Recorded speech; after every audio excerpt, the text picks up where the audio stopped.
On va faire un bot pour Discord qui va nous donner des infos sur notre VPS et sur les conteneurs qui sont dans le réseau Docker et qui sont actifs sur notre VPS. Donc l'idée, c'est de faire un health check pour le VPS. Donc après, on passe au troisième module qui sera un client pour Docker en fait, pour l'API Docker.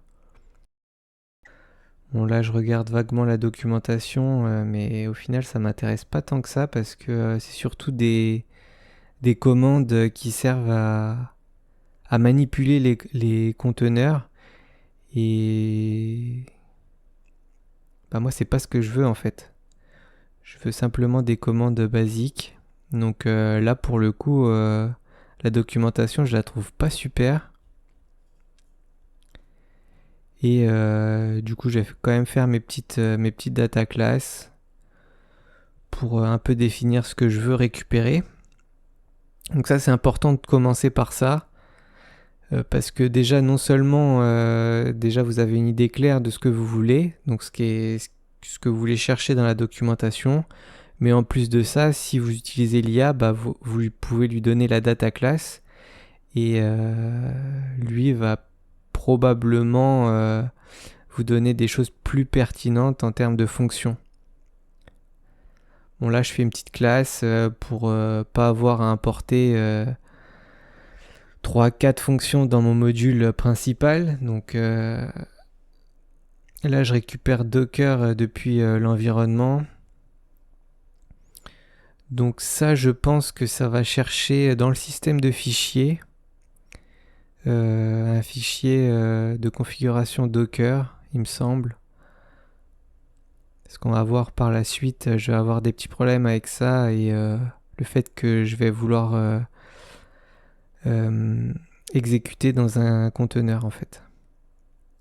Bon là pareil, hein, comme tout à l'heure, je fais mes petits tests, hop, ça m'affiche les conteneurs. Ensuite un deuxième test avec,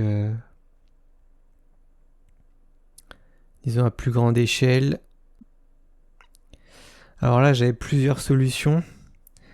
La solution propre, ça aurait été d'utiliser Pydantic et de valider le résultat de l'API, mais vu que je veux que quelques données sur tout le résultat, en fait, je m'embête pas à utiliser Pydantic, valider, et puis prendre ce qui m'intéresse. Là, bon, je prends directement ce qui m'intéresse. C'est un peu moins propre et moins robuste, mais pour le coup, ça va très bien suffire. Même si j'utilisais, même si c'était pour de la production, je préférerais utiliser ça quand même. Alors là, pour le coup, c'est plutôt mal fait parce que en faisant normalement, ça renvoie à un itérateur. Mais si on met stream false, en fait, ça renvoie pas à un itérateur, ça renvoie simplement à un dictionnaire Python. Mais je suis quand même obligé de contraindre par derrière, même si je mets stream false. Donc cette fois, bon là je galère un peu avec l'assertion. Je me rappelais plus trop de comment l'écrire. Voilà, bon cette fois plus de problème. Je teste tout ça, hop, super. Je vais sûrement vouloir faire la même chose pour la RAM et le disque et le network aussi, le réseau. Bon là je teste d'autres trucs que l'IA m'a donné, mais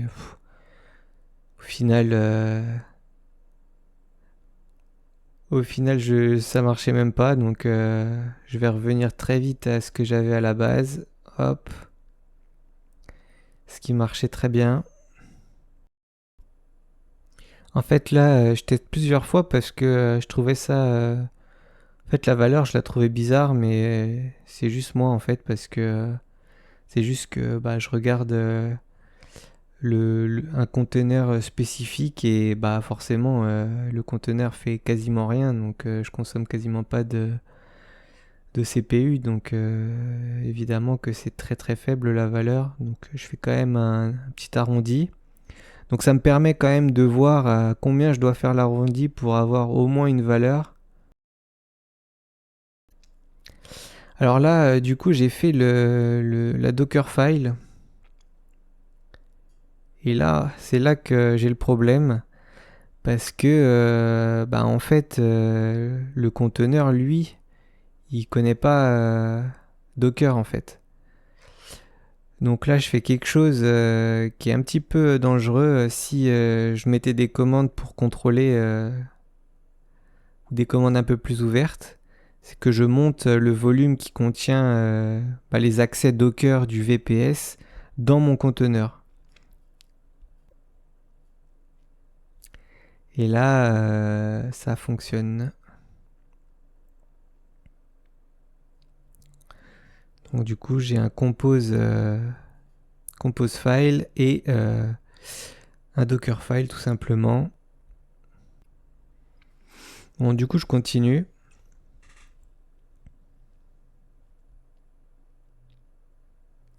Je fais mes autres data classes pour le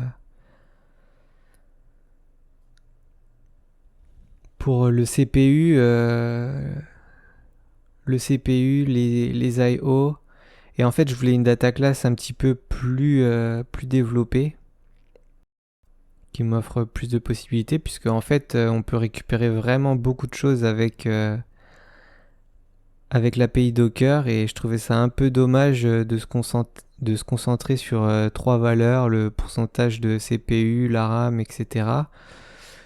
Donc bah, j'ai revu ma data class et j'ai ajouté pas mal de choses, notamment, on va le voir, mais le disque et le réseau. Donc là, on voit que j'ai décomposé en deux classes du coup. Une pour les I/O et le reste pour les autres composants. Donc le CPU et la mémoire. Bon, après là, j'ai demandé à l'IA de modifier légèrement, mais ça m'a enlevé l'assertion. Bon, je la remets. Bon, là, l'autocorrection me met des trucs faux. Du coup, je corrige. Voilà, c'est bon, on a tous les éléments dans la data class. Et là, je devrais passer au log en fait. Bon, là, je voulais modifier légèrement la classe, mais en fait, je fais un peu n'importe quoi. Alors, pourquoi ici je mets une assertion aussi c'est parce qu'en fait, bah, c'est quelque chose qui doit être vrai en fait systématiquement. Et quand c'est pas du ressort, quand c'est une erreur de développement par exemple, si l'assertion est fausse, bah c'est là que justement c'est une insertion et pas autre chose. Bon, pour les logs aussi, je passe le nom du conteneur. En fait, l'idée du workflow, c'est un peu de déjà demander les conteneurs, puis récupérer le nom des conteneurs actifs et ensuite passer le nom pour soit récupérer les logs, soit les metrics. Du côté des logs, c'est bon.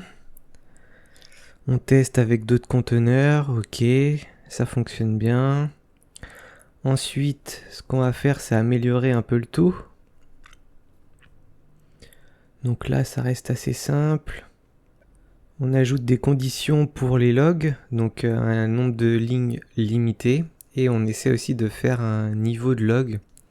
Alors il faut savoir qu'avec Docker, même si il y a des niveaux pour chaque conteneur, au niveau de Docker, il n'y a pas de niveau. Donc la seule chose qu'on peut faire, c'est séparer en deux tout ce qui est erreur et tout ce qui est tout simplement information et tout le reste en fait. Donc c'est ce qu'on va faire, on va faire deux niveaux de log. Donc là j'ai une petite erreur sur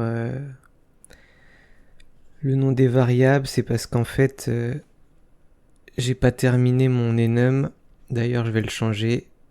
J'ai oublié de mettre le littéral devant. Voilà. Donc là, ça me met plein de choses. Et moi, je veux juste erreur et tout le reste. Hop, ok. Cette fois, on peut commencer le filtre en fonction des paramètres.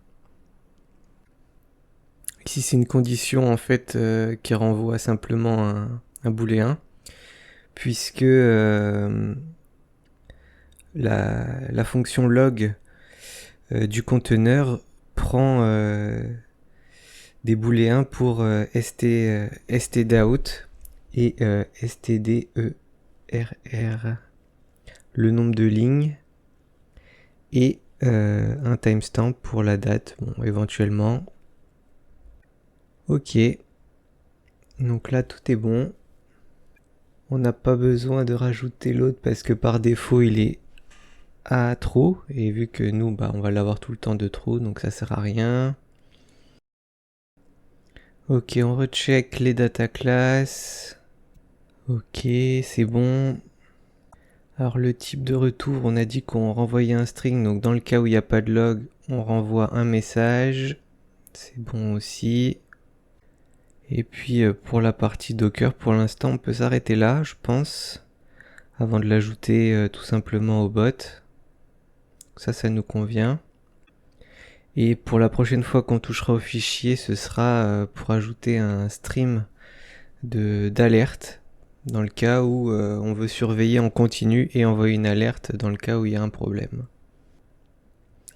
Du coup, on retourne sur le bot Discord cette fois. On ajoute le client Docker qu'on a fait juste avant.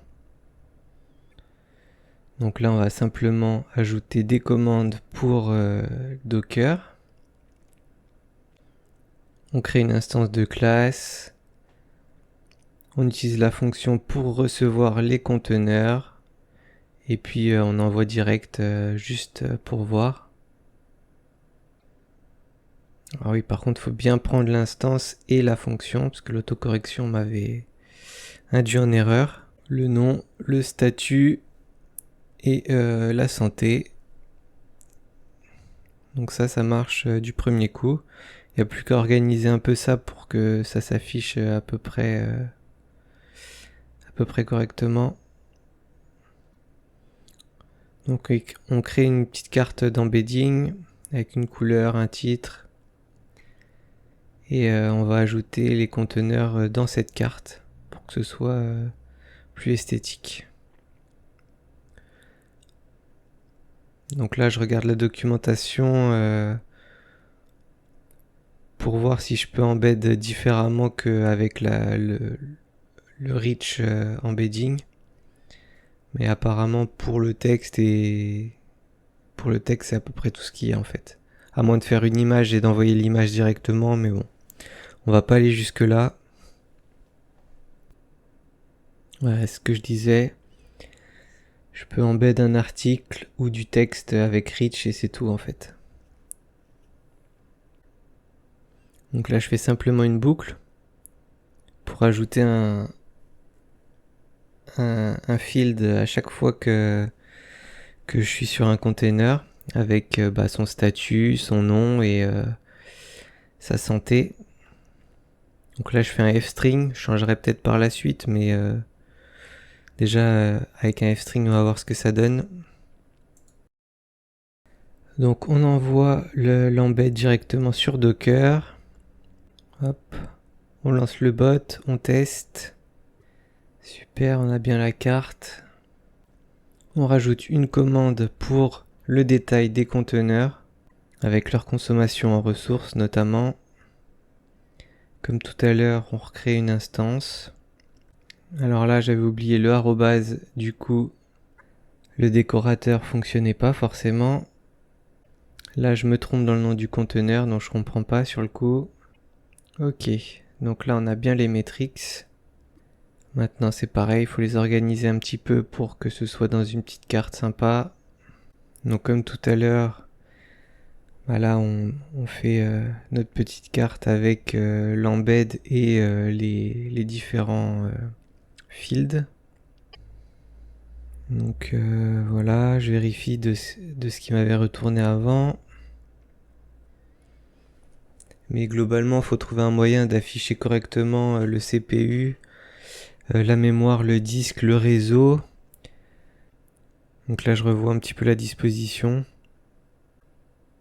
Voilà, j'essaie en ligne, voir ce que ça donne. Donc le réseau, là j'ai pas ajouté le disque. Je vais déjà tester avec ça. Je pense que le disque c'est un peu le moins critique de tous, donc je l'ai pas ajouté pour l'instant. Je reteste la commande. Pareil, là je me suis trompé dans la commande, j'ai mis un espace. Voilà, hop, la petite carte, pas mal. J'ai quelques petits ajustements sur la carte. Du coup, je rajoute une petite commande pour les logs. On peut laisser la carte comme elle était pour l'autre. Très rapide pour les logs, il n'y a pas vraiment d'organisation. On teste. Là, cette fois, on voit que c'est trop long. 20 lignes, c'était trop long, donc je teste avec 5 lignes. Je relance le bot. Je remets la commande. Ok, super, on a des logs. Alors, on doit pouvoir faire quelque chose entre 5 et 20 lignes, peut-être 10 lignes, ça doit passer. Bon, voilà, j'ai fait une petite carte pour les logs. Bon, là, c'est vraiment très simple, c'est vraiment de l'esthétique. Hein. Là, quelques petits ajustements pour les logs, de l'esthétique pour les metrics, pareil pour les conteneurs.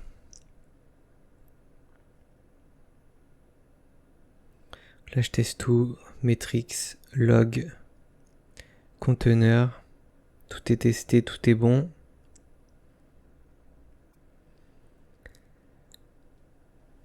Alors là, je vais mettre tout sur GitHub.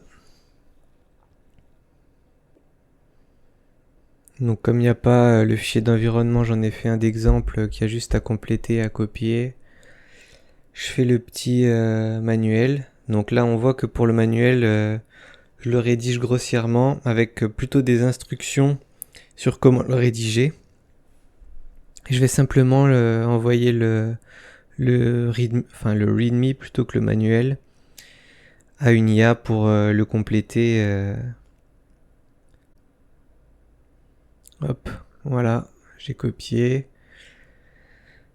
Je vérifie, il y a 2-3 petites choses qui sont inexactes ou manquantes. Par exemple, l'adresse du lien ici, elle est pas bonne. Donc je vais m'assurer de mettre le bon lien. Voilà, c'était pas slash application, c'était point application au final. Donc là, les instructions pour créer le bot ont l'air d'être bons. Hop, une fois que c'est fait, on envoie sur le GitHub. Donc là, sur mon VPS, je clone directement. Je mets mon token. On build le projet. Et on va voir. Alors là, rien se passe. Je regarde l'état des conteneurs. Et je m'aperçois en fait que la commande n'était pas bonne.